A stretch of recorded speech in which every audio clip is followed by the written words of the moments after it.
Sou peregrino aqui, em terra estranha estou, no reino. Bem-vindo ao podcast Estrangeiros e Peregrinos. A mensagem de hoje será apresentada por Dennis Allen. Na reflexão de hoje, vamos pensar sobre o sepultamento de Jesus. E no final da mensagem, darei a resposta à pergunta 813 e a nova pergunta do dia. Quando José de Arimateia e Nicodemos enterraram o corpo de Jesus, duas mulheres estavam presentes e se prepararam para voltar ao local do sepultamento para terminar o processo de embalsamento do corpo. Os inimigos responsáveis pela morte de Jesus estavam preocupados com a possibilidade de outros visitantes virem ao sepulcro. Imaginavam que os seguidores de Jesus poderiam tirar o corpo e alegar que o mesmo tivesse ressuscitado, como ele mesmo falou que faria. Se o túmulo fosse deixado sem ninguém para observar, os simpatizantes de Jesus poderiam forjar evidências e criar um mito da ressurreição. Os líderes dos judeus não queriam correr esse risco e rapidamente chegaram a uma solução. Foram falar com o governador Pilatos e pediram que ele colocasse guardas no túmulo para evitar tal crime de engano. Ele disponibilizou uma escolta de soldados treinados para guardar o túmulo, conforme diz Mateus 27. Parece que Pilatos deixou esses soldados à disposição dos próprios líderes judeus, homens com motivação forte para prevenir qualquer tipo de fraude por parte dos discípulos de Jesus. O túmulo foi fechado com uma pedra pesada, selado ou lacrado e guardado pelos soldados. Mas no terceiro dia, o túmulo estava vazio. Especialmente interessante observar que nem os inimigos de Jesus negaram este fato.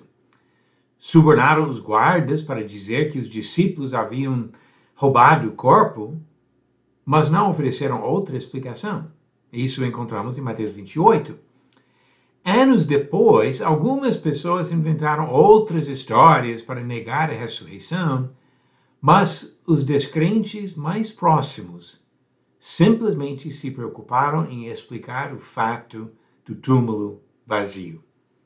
7 semanas depois, milhares de pessoas publicamente rejeitaram a história do corpo roubado e declararam sua fé no Cristo ressuscitado. A ironia do caso é que os próprios adversários de Jesus fortaleceram o argumento a favor da ressurreição.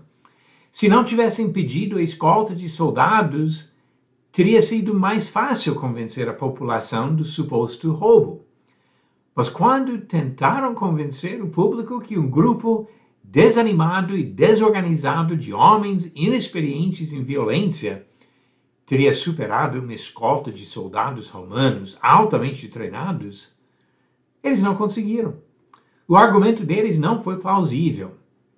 Na tentativa de prevenir uma ressurreição falsa, acabaram provando a ressurreição verdadeira. Os adversários, sem querer, auxiliaram a causa de Cristo. As mulheres que foram ao sepulcro no domingo de manhã não acreditavam em nenhuma ação dos discípulos para roubar o corpo e nem mostravam tantas certezas sobre o significado das promessas da ressurreição. Esperavam encontrar o corpo no túmulo para completar o trabalho de embalsamento. Elas ficaram surpresas e desnorteadas quando encontraram o túmulo vazio. Os discípulos, supostamente responsáveis pelo roubo do corpo, mostraram sua própria confusão e dúvidas. A tentativa de explicar o túmulo vazio como um caso de roubo não foi bem sucedida na época e se tornou ainda menos plausível nas décadas seguintes. Aqueles discípulos que supostamente teriam roubado o corpo de Jesus pregaram a mensagem da ressurreição com convicção e fervor. Quando esses seguidores de Jesus insistiram em proclamar como fato a ressurreição, os mesmos líderes os perseguiram. Os discípulos foram presos, mas nenhum deles mudou a sua história sobre Jesus. Um por um foram mortos por causa da sua pregação. Mas ainda assim, nenhum deles voltou atrás para negar a história da ressurreição. Sob ameaça de morte, quem manteria sigilo sobre um roubo e fraude cometidos décadas antes? Os apóstolos acreditaram na ressurreição, dedicaram suas vidas a essa causa e, na maioria dos casos, garantiram suas mortes por causa dessa crença. Os adversários de Jesus facilitaram o entendimento de qualquer leitor da história da morte de Jesus. Ajudaram a baixar a poeira para ver os fatos. E 2 fatos mudaram a história. Primeiro, o túmulo estava vazio. E segundo, ninguém, nem os inimigos que ofereceram explicação de roubo, ninguém conseguiu encontrar o corpo morto de Jesus. Esses fatos têm conduzido bilhões à conclusão afirmada nas Escrituras: Jesus ressuscitou. Pergunta 813. Qual falso Deus perdeu a cabeça quando ficou perto da arca de Deus? Alternativas: A. Baal, B. Dagon, C. Moloque ou D. Quemos. A resposta certa é a alternativa B. Dagon.